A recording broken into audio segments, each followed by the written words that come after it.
Shalom Bapak Ibu Saudara yang dikasihi oleh Tuhan kita Yesus Kristus. Berjumpa kembali di dalam podcast Mutiara hari ini. Sahabat bertumbuh dalam saat teduh yang seperti biasa hadir membawa keresahan dan persoalan di dalam hidup. Kita angkat untuk menjadi renungan yang kiranya membangkitkan kekuatan iman. Bagaimana kabar Bapak Ibu Saudara di kesempatan kali ini? Kami selalu berharap saudara senantiasa ada dalam keadaan sehat, dilimpahi berkat rahmat dan segala kebaikan oleh Tuhan kita Yesus Kristus dimanapun saudara berada. Di dalam podcast Mutiara hari ini, di kesempatan kali ini kita memasuki episode yang ke-296 yang kali ini akan mengangkat judul Mengasihi Musuhmu. Nah, firman Tuhan terambil dari Matius pasal yang kelima ayat 43 sampai dengan ayat yang ke-44. Demikian firman Tuhan. Kamu telah mendengar firman, kasihilah sesamamu manusia dan bencilah musuhmu. Tetapi aku berkata kepadamu, kasihilah musuhmu dan berdoalah bagi mereka yang menganiaya kamu. Amin. Mari kita berdoa. Bapa, di dalam nama Tuhan Yesus, sebentar kami akan merenungkan kebenaran firman-Mu. Kami mohon Tuhan mengurapi hati dan pikiran kami, supaya kami mengerti apa yang menjadi maksud dan kehendak-Mu melalui firman-Mu Tuhan. Di dalam dan demi nama Tuhan Yesus kami berdoa. Amin. Nah, Bapak Ibu Saudara yang dikasihi oleh Tuhan kita Yesus Kristus, nas firman mengenai mengasihi musuh itu saya menyadari tidak jarang banyak yang diejek oleh orang-orang non percaya. Ya, beberapa konten berseliweran di mana saya melihat ada seorang bapak-bapak yang tampaknya sok tahu tentang kekristenan dan mengaku-ngaku ia adalah mantan Kristen. Ia mengatakan bahwa firman ini nggak jelas. Mengasihi musuh kan aneh. Lalu dia memberikan logika-logikanya masuk ke dalam situ, berusaha untuk menggiring orang ke dalam opininya dan menyetujui logikanya. Tetapi sebenarnya apa yang ia logikakan yang tampaknya masuk akal menurut dia, tidak seperti itu menurut firman Tuhan. Saya menyadari saudara ya, ada dua cara pendekatan kita untuk memahami firman Tuhan, yakni eksegesis atau eksposisi atau eisegesis ya. Saya sedikit memberikan insight ya. Eksegesis itu secara harafiah berarti memimpin keluar. Artinya, penafsir firman Tuhan itu diarahkan kepada kesimpulan yang mengikuti teks. Jadi suatu penjelasan suatu teks berdasarkan analisis yang cermat dan objektif. Jadi eksegesis itu artinya biarlah makna yang sejati dari firman Tuhan itu yang sampai kepada kita. Jadi bedanya sama eisegesis itu apa? Eisegesis itu kebalikannya dari eksegesis. Arti dari eisegesis adalah penafsiran suatu bagian berdasarkan pembacaan yang subjektif dan non-analitis. Jadi secara harafiahnya begini, eisegesis itu artinya mengarah ke dalam. Kalau eksegesis kan membawa keluar ya, kalau eisegesis mengarah ke dalam, di mana penafsir memasukkan ide-idenya sendiri, logikanya, pikirannya ke dalam teks, supaya menjadikan apapun yang ia inginkan. Nah, itu dia. Kenapa ada orang akhirnya berkomentar, aneh ya ajaran Kristen ya, mengasihi musuh. Kalau menurut saya itu aneh mengasihi musuh. Nah, itu artinya dia sedang memasukkan pikirannya ke dalam firman Tuhan. Kalau orang yang Kristen yang sejati, ia mau apa yang dikatakan firman Tuhan itu berdasarkan analitis, berdasarkan fakta sejarah, berdasarkan budaya dan kehidupan masyarakat pada masa itu. Apa sih tujuan dari penulis-menulis ini tuh, maknanya apa sih? Nah, itu orang Kristen. Saudara ya, itu baru orang Kristen namanya. Bukan melogikakan firman semau kita, tetapi biarlah kita memahami apa yang menjadi mau firman Tuhan dalam hidup kita. Nah, Bapak Ibu Saudara yang dikasihi oleh Tuhan kita Yesus Kristus, kita diajarkan mengasihi musuh. itu tidak lantas bahwa musuh kita di dalam kehidupan ini apa sih? Penjahat, ya, perampok, kemudian koruptor. Apakah kita mengasihi mereka dan baik-baik kepada mereka? Itu adalah logika fallacy, ya, gagal, logika yang sesat seperti itu. Saudara ya, mengasihi musuh itu artinya seperti yang diajarkan oleh Tuhan kepada setiap kita, ya. Kasihilah musuhmu dan berdoalah bagi mereka yang menganiaya kamu. Kita diajarkan untuk tidak membalas kejahatan dengan kejahatan. Kalau ada orang merencanakan yang jahat dalam hidup kita, ya, dengan tujuan untuk menghancurkan kita, kita tidak usah membalas perbuatannya itu dengan kejahatan juga. Itu tanda bahwa kita mengasihi dia. Karena kita menyadari bahwa mereka melakukan itu di luar kasih. Mereka melakukan itu karena kebencian, karena iri mungkin. Karena mereka tidak mengenal Tuhan. Sementara kita yang sudah mengenal Tuhan, kita menyadari bahwa kita tidak boleh melakukan hal yang seperti itu. Ya, banyak diajarkan. Kalau ada orang menampar pipi kananmu, berikanlah juga kepadanya pipi kirimu. Kalau orang yang belajar logika zaman sekarang kan itu bodoh ya orang Kristen. Masa orang Kristen kalau ditampar pipi kanannya suruh ngasih pipi kirinya? Itu dipaksa melogikakan seperti itu. Tetapi orang itu tidak paham bahwa ini adalah bahasa-bahasa puitis. Bahasa-bahasa sastra orang lebih daripada 2000 tahun yang lalu. Yang pada intinya mengajarkan kalau ada orang ingin mempermalukan engkau, ingin merusak reputasimu, ingin menjelek-jelekan engkau jangan melakukan hal itu kepada mereka. Kenapa? Karena kita percaya kalau kita tidak membalas kejahatan dengan kejahatan, kita memutus yang namanya kebencian atau dendam itu sampai di situ. Jangan biarkan itu berlanjut. Ya, kalau misalnya saudara diperlakukan jahat, saudara lalu membalas kejahatan itu dengan kejahatan, maka terjadilah yang namanya konflik. Konflik yang akhirnya berkepanjangan, syukur-syukur. Sampai tidak ada korban jiwa, seperti itulah. Kebanyakan konflik yang terjadi, ya, keributan-keributan itu biasanya akan berakhir dengan ada salah satu yang meninggal. Gara-gara berkelahi, gara-gara akhirnya terjadilah duel dan lain sebagainya. Kita diajar untuk mengasihi musuh, saudaraku.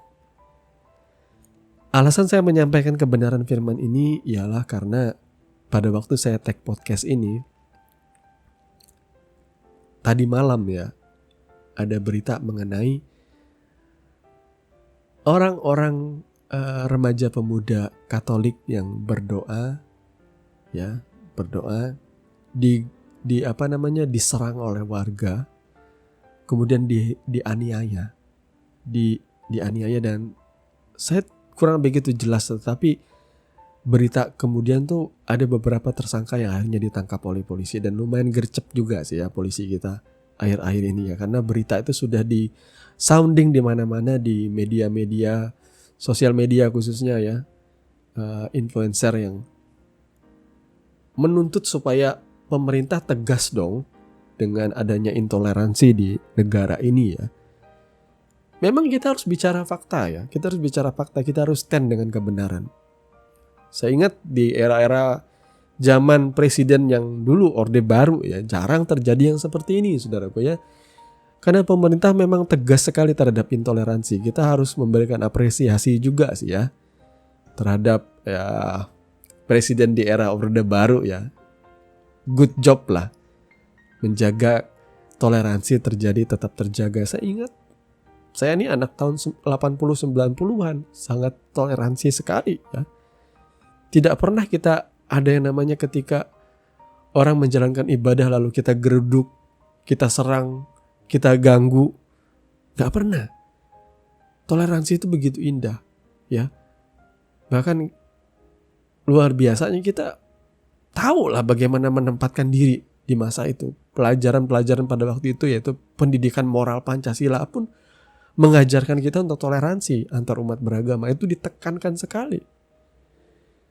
Kami di Kalimantan ya, kami biasa di Kalimantan Tengah ini, perlu saudara ketahui bahwa di sini bisa dibilang 50-50, bahkan mungkin sekarang sudah 60-40 ya. Lebih banyak Muslim loh di kota kami. Di Kalimantan Tengah, khususnya di Palangkaraya ya. Tetapi sekalipun kepala daerahnya adalah orang Muslim dan begitu banyak orang-orang Muslim di kota kami tetap menjaga toleransi. Kebiasaan di kota kami itu ada yang namanya kebaktian syukur. Ya, belum lagi di gereja-gereja konservatif, Protestan, itu biasanya ada ibadah, misalnya ada yang meninggal, ibadah penghiburan, itu diadakan di rumah, saudaraku ya. Mengumpulkan massa. Itu bisa yang hadir itu puluhan, bisa juga sampai ratusan. Kebaktian di rumah, tidak ada yang ganggu kita. Kebaktian di rumah, ibadah, pakai speaker, pakai sound system, tapi nggak ribut-ribut banget, itu dijaga sekali. Ya, kita sendiri yang menjaga toleransi itu. Kita nggak sampai tahu jamnya, misalnya mulainya dari jam 5 sore sampai jam 7 malam maksimal. Setelah itu ya sudah, tidak ada lagi. Kemudian ada ibadah syukuran, misalnya syukuran kelulusan, syukuran naik pangkat dan sebagainya. Itu ada ibadah syukur keluarga. Itu biasanya mengumpulkan massa juga di rumah.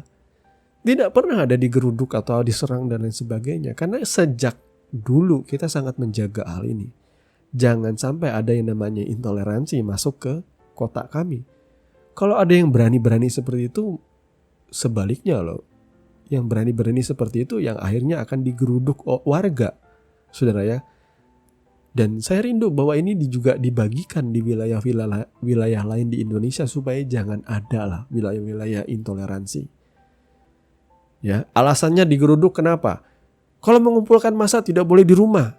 Tapi kan ini jadi sumbang ya. Setahu saya ada acara-acara dari agama Muslim seperti yasinan, seperti akikahan, seperti pengajian bersama itu dilakukan di rumah, mengumpulkan massa juga kok. Tapi tidak pernah orang Kristen ngegeruduk. Mungkin karena kita minoritas kali ya. Tapi seharusnya hal seperti itu tidak usah diributkan. Ya. Tidak usah diributkan. Ada yang akhirnya bersuara, kalau mau bikin kebaktian jangan di rumah, di tempat ibadah. Ya mirisnya lagi. Mau diadakan di tempat ibadah orang Kristen aja izinnya sulit. Kita mau mengajukan izin pembangunan tempat ibadah, dikumpulkan tanda tangan tetangga yang bilang bahwa tidak setuju di situ tempat ibadah, itu juga miris ya. Sementara tempat ibadah, agama mayoritas itu berjarak 1 kilometer selalu ada. Sementara gereja, tempat ibadah orang Kristen dan agama-agama lain sangat minim sekali. Ditentang terus. Nah, bagaimana bisa terjadi ibadah? Belum lagi yang kemarin-kemarin mau perayaan Natal ditentang. Katanya tidak mengadakan di rumah ibadah atau digabung saja dengan kampung sebelah. Itu miris bagi saya seperti itu. Tetapi sebagai orang Kristen, sebagai orang percaya, mari bagian kita ialah jangan membenci. Walaupun kita punya alasan membenci, tetapi biarlah kita berdoa dan menyerahkan. Kita berjuang dengan cara apa? Menyerahkan semua itu kepada pemerintah. Ajukan saja keluhan-keluhan kita. Sebagai warga negara, kita juga berhak meminta hak kita untuk melaksanakan atau menjalankan ibadah kita dengan kusuk, dengan serius. Karena saya juga ada melihat beberapa waktu yang lampau ya. Orang beribadah itu ada dari agama mayoritas akhirnya memasang sound system, kemudian juga menyetel lagu dangdut. Bayangkan, orang Kristen lagi ibadah disetel lagu dangdut, mereka berteriak-teriak di luar. Tidak ada yang tidak intoleransi lebih daripada itu. Karena di kota kami tidak pernah melakukan seperti itu. Bagi kami, menghormati orang menjalankan ibadahnya dengan kusuk, itu juga adalah ibadah bagi kita. Seperti itu. Jadi Bapak Ibu Saudara yang dikasihi oleh Tuhan kita Yesus Kristus, bagian kita adalah mengasihi musuh dan berdoa. Tapi tidak lantas kita membiarkan, dengan kata lain, tindak kejahatan, tindak kriminal, itu tetap harus diproses secara hukum ya saudara ya. Misalnya terjadi perampokan, ya Kita maafkan, tetapi biarlah semua itu diproses secara hukum. Karena semuanya itu akan menimbulkan didikan atau efek jerak ya bagi pelakunya. Semua orang harus menjalani konsekuensi sesuai dengan hukum yang berlaku di negara Republik Indonesia. Tetapi bagian kita, jangan membenci, saudara ya. Ada lelucon yang saya ingat, komedi zaman dulu ya. Pak Pendeta mengajarkan kita untuk mengasihi musuh. Saya sudah melakukannya Pak dari dulu. Bagaimana kau melakukannya? Ya saya suka minum minuman keras dan hal-hal yang dilarang oleh agama. Karena mereka adalah musuh saya Pak Pendeta. Mungkin komedi ini tidak terlalu lucu, tetapi itu menggambarkan bahwa banyak orang suka eisegesis, menafsirkan menurut pemikirannya sendiri. Bahwa musuh dalam masyarakat itu adalah miras, narkoba, dan kita mengasihi musuh dengan mengkonsumsi atau memakai barang-barang haram ini. Tetapi saya mau mendidik dan menasehati kepada setiap kita. Mari saudaraku, mengasihi musuh itu dengan benar. Yakni tidak membalas kejahatan dengan kejahatan, berdoa kepada Dia dan percayalah bahwa Tuhan Sang Pendamai itu akan mendamaikan saudara. Mungkin ada di antara saudara yang musuhnya tuh gak jauh-jauh. Rekan kerja, mungkin ada teman baik yang karena suatu kejadian akhirnya kalian bertengkar ribut dan mulai jauh-jauhan. Mungkin juga bahkan sesama anggota keluarga gara-gara rebutan soal warisan dan sebagainya sampai akhirnya ribut dalam rumah tangga. Ya, mari bawa ke dalam doa supaya Tuhan mendamaikan saudara. Karena berbahagialah kamu sebagai anak-anak Tuhan itu menjadi anak-anak damai. Berdoalah kepada mereka yang menganiaya. Banyak orang tidak mengerti oleh karena mereka tidak memiliki kasih Tuhan. Bagian kita yang tahu akan semua ini, mari kita berdoa supaya Tuhan memberkati dan menjamah kehidupan mereka. Tuhan Yesus memberkati firman-Nya dan mari kita berdoa. Bapa, di dalam nama Tuhan Yesus, terima kasih karena Kau sudah berbicara dan menyatakan isi hati-Mu melalui kebenaran firman-Mu. Tuhan ajar kami untuk hidup dalam kasih, yakni dengan cara mengasihi musuh kami, orang-orang yang mungkin merencanakan yang tidak baik kepada kami Tuhan. Kami mengangkat tangan kami dan memberkati mereka. Ampuni mereka Tuhan, sebab mereka tidak tahu apa yang mereka perbuat. Dan biarlah Tuhan jamah kehidupan mereka. Tuhan berkati mereka. Kami percaya Tuhan menolong mereka supaya mengalami kasih-Mu dan hidup mereka diubahkan. Terpujilah nama-Mu kekal selama-lamanya. Kami mengucap syukur untuk kebenaran firman-Mu. Haleluya. Amin. Saudaraku yang dikasihi Tuhan, saudara sudah mendengarkan kebenaran firman yang kiranya boleh menjadi dasar dan kekuatan di dalam setiap kehidupan saudara.